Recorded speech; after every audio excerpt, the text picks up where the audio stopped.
السلام علیکم ورحمۃ اللہ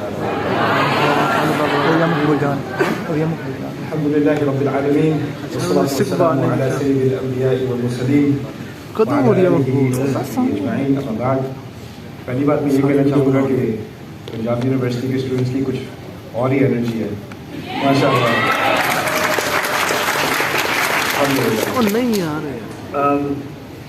اللہ تعالیٰ نے مجھے اس ٹور کے ذریعے بہت سارے نوجوانوں سے ملنے کا موقع دیا ہے, بہت سارے لوگوں سے بات کرنے کا موقع دیا ہے, اور جہاں جہاں میں گیا ہوں کچھ سوال ایک جیسے آتے گئے ہیں. کئی جگہ منفرد سوال بھی ہیں, لیکن کچھ سوال جو آتے گئے ہیں ان میں ایک چیز کامن ہے. تو میں وہاں سے بات شروع کرنا چاہ رہا ہوں, اور میں نے کہیں بھی جا کر اس بات کا تفصیلی جواب کسی آڈینس کے سامنے نہیں رکھا ابھی تک, وہ میں آپ کے سامنے رکھنا چاہ رہا ہوں. ہر جگہ بات ہوئی ہے صبر کے بارے میں. ایک بچی نے سوال پوچھا تھا کہ کیا میں اپنی زندگی میں اسی طرح سفر کرتی رہوں, یا پھر جو لوگ مجھے کہتے ہیں صبر کرو صبر کرو صبر کرو, میں صبر کر کر کے ہی مر جاؤں. تو یہ صبر کا جو سوال ہے نا, یہ کافی آیا ہے پاکستان میں, اور میں بات یہاں سے شروع کرنا چاہ رہا ہوں کہ اصل میں جہاں تک میرا جائزہ ہے, دو صبر ہیں, ایک قرآن والا اور ایک پاکستان والا. وہ دو الگ الگ صبر ہیں. قرآن والا جو صبر ہے نا, اس کا بنیادی کانسیپٹ یہ ہے کہ آپ نے حق بات کرنی ہے, اور جب آپ حق بات کرو گے تو آپ کو سامنے سے مخالفت ملے گی. جس سے آپ نے حق بات کرنی ہے شاید اس سے آپ ڈرتے بھی ہوں, جس سے حق بات کرنی ہے وہ آپ پر پریشر بھی ڈالے کہ آئندہ مت کرنا, یہ کیا بات کر دی. جس سے آپ نے حق بات کرنی ہے وہ آپ کو دھمکی بھی دے سکتا ہے, آپ کو نقصان بھی پہنچا سکتا ہے, آپ کو مالی نقصان پہنچا سکتا ہے, آپ کو جسمانی نقصان پہنچا سکتا ہے, ہو سکتا ہے آپ کو نفسیاتی نقصان پہنچا سکتا ہے. لیکن اس کے باوجود آپ نے صبر کرنا ہے اور حق کی بات کرتے رہنا ہے, جتنی بھی مشکل ہوتی چلی جائے حق کی بات نہیں چھوڑنی. اسی بنیادی کانسیپٹ کو اللہ تعالیٰ نے اور جگہ پھر تفصیلاً, اتنے سارے مائک مجھے تو اپنی شکل بھی نہیں مل رہی.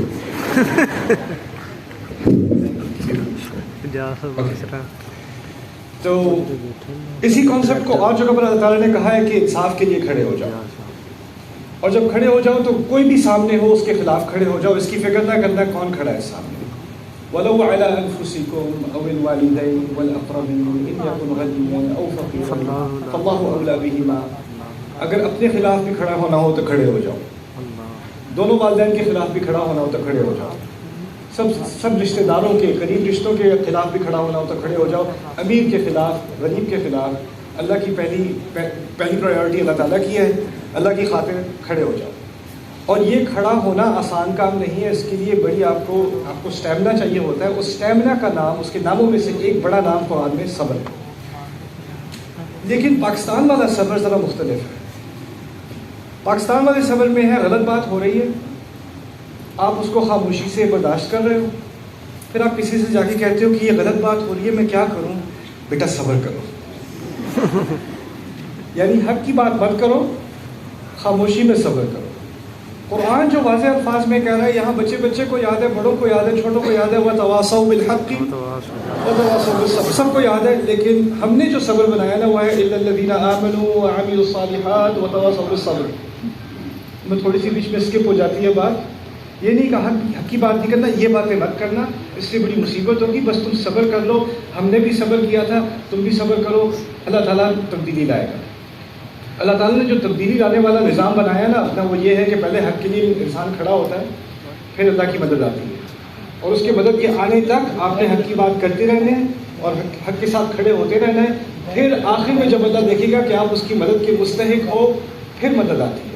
لیکن ہوا ہماری سوسائٹی میں یہ ہے, بہت ساری جگہوں پہ, یہ صرف حکومت کی بات نہیں ہے, یہ صرف اداروں کی بات نہیں ہے, بزنسز کی بات نہیں ہے, ہمارے گھروں میں بھی یہ بات ہو رہی ہے کہ ہم حق کی بات کرنے سے ڈرتے ہیں.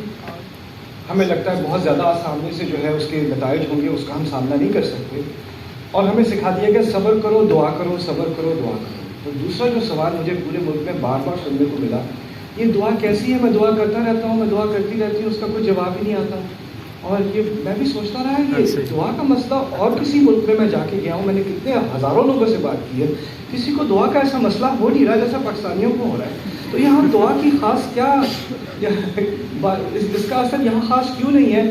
پھر مجھے جا کے بات سمجھ میں آئی، جس طریقے سے دعا کی بات کی جا رہی ہے نا ہماری سوسائٹی میں، وہ یہ ہے کہ آپ نے جو اپنا کردار ادا کرنا ہے نا دعا کرنے کے مستحق ہونے کے لیے، اس کو ہٹا دیا گیا ہے رستے سے. اپنی جو محنت کرنی ہے، مشکلات کا سامنا کرنا ہے، اس کو ہٹا دیا گیا اور پھر کہا ہے اس کے بجائے آپ دعا ہی کریں.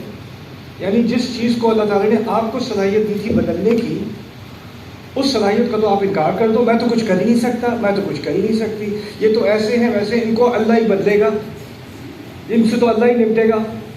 ان سے نمٹنے کے لیے اللہ تعالیٰ نے آپ کو بنایا.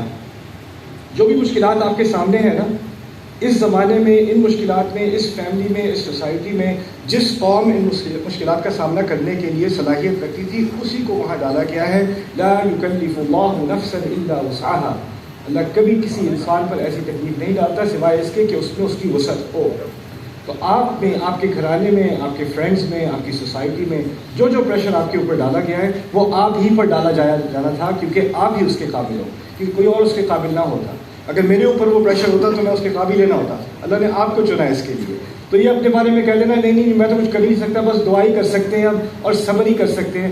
پھر آپ کو دعا اور صبر کا کرائسس ہو جائے گا اور آپ پھر پوچھنا شروع کر دو کہ یہ پتہ نہیں میری دعائیں اللہ تعالیٰ سنتا کیوں نہیں ہے، وہ مجھ سے کیوں اتنا ناراض ہے. یہ ناراضگی کی بات نہیں ہے، یہ آپ کی غلط فہمی کی بات ہے. تو اب اگلا سوال جو آتا ہے، جو اصل بات میں آپ سے کرنا چاہ رہا ہوں، میری امید ہے کہ زیادہ دیر میں نہیں لوں گا، لیکن ہو سکتا ہے زیادہ دیر ہو جائے.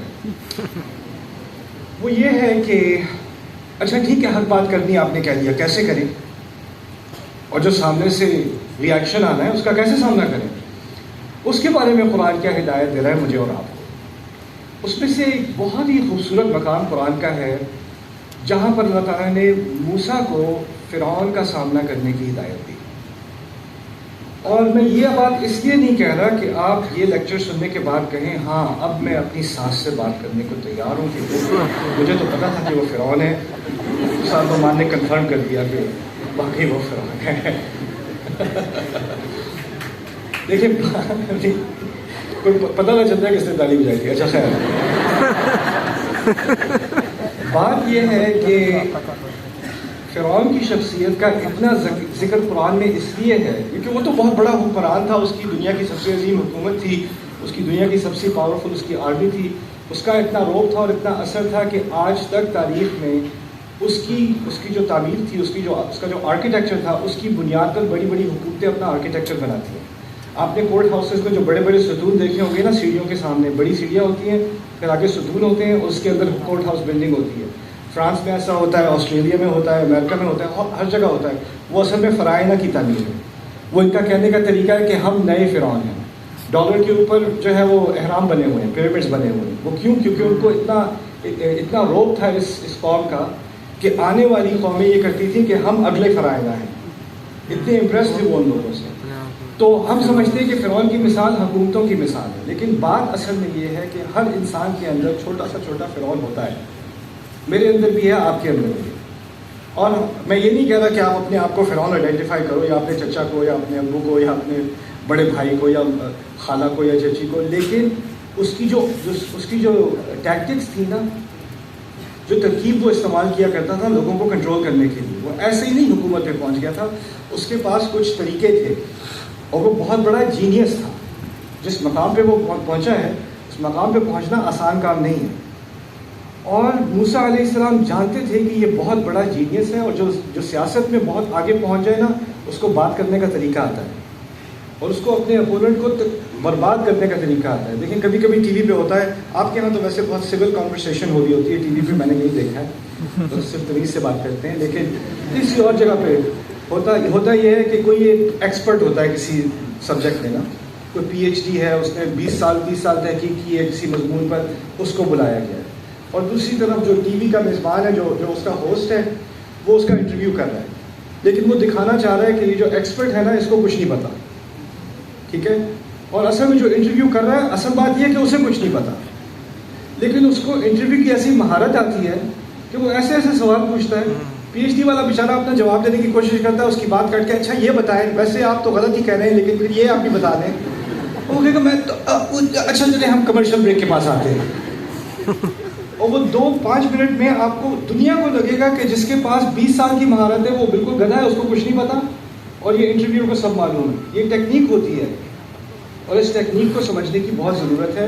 کمیونیکیشن میں، بات کرنے میں کچھ لوگ ایسے ماہر ہوتے ہیں کہ وہ حق کو باطل بنا دیتے ہیں بات کے دوران، اور باطل کو حق بنا دیتے ہیں، اور جو سننے والے ہیں وہ سارے امپریس ہو جائیں کہ یہ واقعی ایسا ہے. دوسری بات یہ ہے کہ اصل میں جب بات ہو رہی ہوتی ہے نا دو لوگوں کی، تو اس میں صرف معلومات نہیں ہوتی، اس میں نفسیات بھی ہوتی ہیں. اس میں نفسیات بھی ہوتی ہیں. اس کی چھوٹی سی مثال میں آپ کے سامنے رکھ دوں کہ اگر کوئی لائر ہے، لائر کو، وکیل کو اپنا کیس پریزنٹ کرنا آتا ہوتا ہے، وہ جج کے سامنے آ کر بڑی تفصیل سے اپنا کیس پریزنٹ کرتا ہے، اپوزیشن کا مقابلہ کرتا ہے، یعنی وہ انٹروگیشن کرتا ہے، اس میں بہت کانفیڈنس ہوتا ہے کہ وہ اپنی بات کو کھل کر جج کے سامنے بیان کر سکے. اگر اس میں اس طرح کی بات کرنے کی صلاحیت نہ ہو تو وہ وکیل بن ہی نہیں سکتا. اور وہی وکیل کبھی ہوتا ہے ایسا جس کو اپنے بڑے بھائی سے یا بھابھی سے یا امی سے یا ابو سے ایسی انگزائٹی ہوتی ہے، گھر جا کے اس کی امی کہتی ہیں، کوئی ایک دو باتیں کہتی ہیں، اس کا منہ بند ہو جاتا ہے، اس سے آگے سے بات ہی نہیں کی جاتی. اتنا کیپیبل انسان جس کی اسپیچ سن کے بڑے بڑے امپریس ہو جاتے ہیں، لیکن اس کی زندگی میں کوئی ایسا شخص ہوتا ہے جس کا اتنا اس پر دباؤ ہوتا ہے، وہ دو باتیں کرتے ہیں اور اس کی بولتی بند ہو جاتی ہے، اور پھر وہ آگے سے کہتے ہیں کیا ہوا، جواب نہیں آتا، کیا ہو گیا، کورٹ میں تو بڑی باتیں کرتے ہو، کیا ہوا ہے. کیونکہ کچھ لوگوں کا ایک نفسیاتی اثر ہوتا ہے آپ کے اوپر، جس کو موسیٰ علیہ السلام نے سمجھایا ہے، وَيَضِيقُ صَدْرِي، میرا سینہ تنگ ہو جاتا ہے، وَلَا يَنطَلِقُ لِسَانِي، پھر میری زبان نہیں چلتی. تو فرعون اس معاملے میں ماہر تھا کہ کسی سے بات کرے نا تو اس کا سینہ تنگ ہو جائے اور پھر آگے سے اس کی زبان بھی نہ چلے. یہ باتیں سامنے رکھیں. اب آپ نے ان کچھ آیات کو میں پڑھوں گا، اور ان آیات میں سے جو درس ہم لے سکتے ہیں تھوڑے سے وہ لیں گے، اور پھر آپ کوشش کرو کہ دیکھو آپ کی زندگی میں کیا یہ چیزیں ہو رہی ہیں کہ نہیں. میں یہ نہیں کہہ رہا کہ جو چیزیں یہ آپ کے ساتھ کر رہے ہیں وہ فرعون ہے، لیکن فرعون کے ذریعے ہم کچھ سیکھ تو سکیں گے. ٹھیک ہے.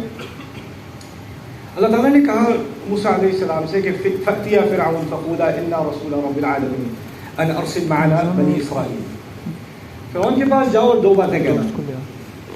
پہلی بات یہ کہنا کہ تم اور ہارون دونوں، ہم دونوں اللہ کے رسول ہیں، رب العالمین کے، تمام جہانوں کے رب کے ہم رسول ہیں. اور آپ دوسری بات یہ کہنا ان ارسل معنا بنی اسرائیل، اس کی بنیاد پر آپ بنی اسرائیل کو ہمارے ساتھ جانے دیں. دونوں کا آپس میں ایک ربط ہے. یہ جو قوم ہے بنی اسرائیل، اس کا ایک رب ہے، آپ اس کے رب نہیں ہیں، تو ان کا رب ان کو بلا رہا ہے. آپ ان پر ربوبیت نہیں کر سکتے، آپ ان کو غلام نہیں بنا سکتے، وہ اللہ کے غلام ہیں. تو پہلی بات یہ ہے کہ ہم اصل رب کے نمائندے ہو کر، اس کے رسول ہو کے آپ کے سامنے آئیں، اور آپ کی خیریت اسی میں ہے کہ آپ بنی اسرائیل کو ہمارے ساتھ جانے دیں، ان کو غلامی سے رہا کر دیں. یہ دو باتیں جا کے آپ نے فرعون کے سامنے کہی.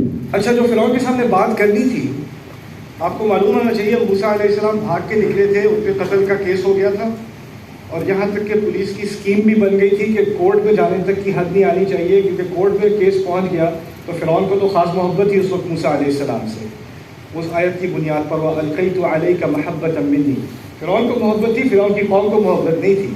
تو پولیس والے اصل میں جلتے تھے کہ یہ بنی اسرائیل سے ہیں، ان کی رنگت سے پتہ چلتا ہے بنی اسرائیل سے ہیں، لیکن ان کو رائل ٹریٹمنٹ دی جا رہی ہے، یہ محل میں رہتے ہیں، ہمیں ان کے لیے دروازہ کھولنا پڑتا ہے. باقی ان کی رنگت کے سارے لوگوں کو ہم غلام رکھے ہوئے ہیں، اور ان کو دیکھو کیسا نواب بنایا ہوا ہے یہاں پہ. تو ان کو ایک جلن تھی.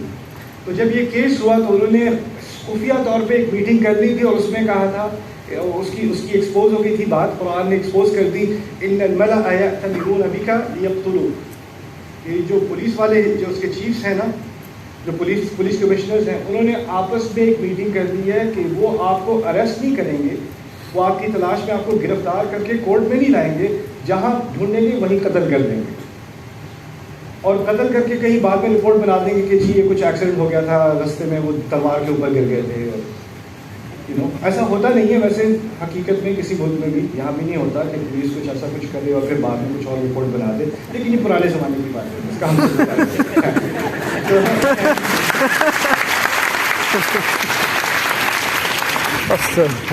تو خیر اب وہ چل بھاگ گئے تھے. اب اللہ تعالیٰ کہہ رہے ہیں نہ صرف کہ تم مصر میں جاؤ، لیکن جو حکومتی بلڈنگ ہے اس کے سامنے گارڈز کھڑے ہوں گے، ان کو جا کے کہو میں فرعون سے ملنے آیا. اور انہوں نے پورے مصر میں سے ہو کے ہارون کے ساتھ علیہ السلام جا کے پہنچنا ہے دروازے پہ، اور کہنا ہے ہمیں فرعون سے بات کرنی ہے. اب دیکھیں، مجھے اللہ تعالیٰ نے موقع دیا ہے مختلف ملکوں میں heads of state, governors, presidents سے ملاقات کرنے کا. اور جب کسی کنگ